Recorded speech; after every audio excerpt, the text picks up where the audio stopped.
want to remind you, brothers and sisters, that we as Muslims here in this part of the world have an agenda. And what we're not trying to do is to assimilate into the American way. We're not trying to be like other Americans. That's not our agenda. But our agenda is to give the Americans a guidance. Muslims have been very reluctant to get into politics. For years I preached, we shouldn't get in politics, politics is corrupt, and so forth and so forth. I got a different thought altogether now.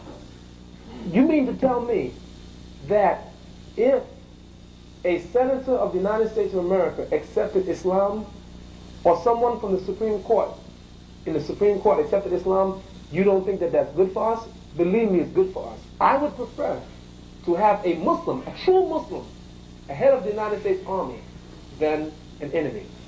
I would rather have a president of the United States of America, or senator, or congressman, or a Supreme Court judge who's Muslim. What? And there are people, by the way, there are people in the Congress who are Jews, but you don't know it because they hide their faith. But they're there giving advice.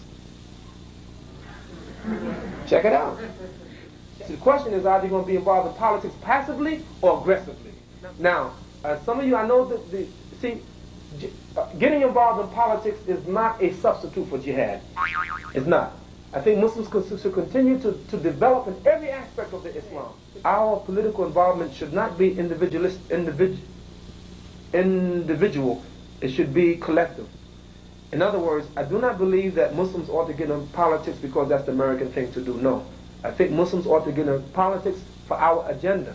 What happens if the Muslims continue at this pace that they're going? 6 million, 7 million, 8 million Muslims in America, 10 million, 20 million Muslims in America? They think like that. I gave a lecture in the University of Michigan, and when the lecture was over, it was attended by many Jews. A Jewish professor, a woman, said, Mr. Imam Siraj Wahaj, tell me, if Muslims become the majority of people in this country, and if you vote, would you then vote to implement the Sharia? What you say? To implement the Sharia. You know why? Because she's thinking now. You know what? These Muslims are beginning to have influence. Went to one masjid and one day 15 people took Shahada. Uh-oh, what does that mean? Muslims talking about voting. 50,000 Muslims in Washington, D.C. What does that mean? Look at a seed. Some people are wise enough to look at a seed and say, yes, that seed will become a tree. It's a seed. Let it grow and watch out. And this is what they fear. Oh, brothers and sisters, they're not afraid of you going to the masjid and making prayer. No. They don't care if you fast on the month of Ramadan. No. What they are concerned about is the political and economic implication of being Muslim.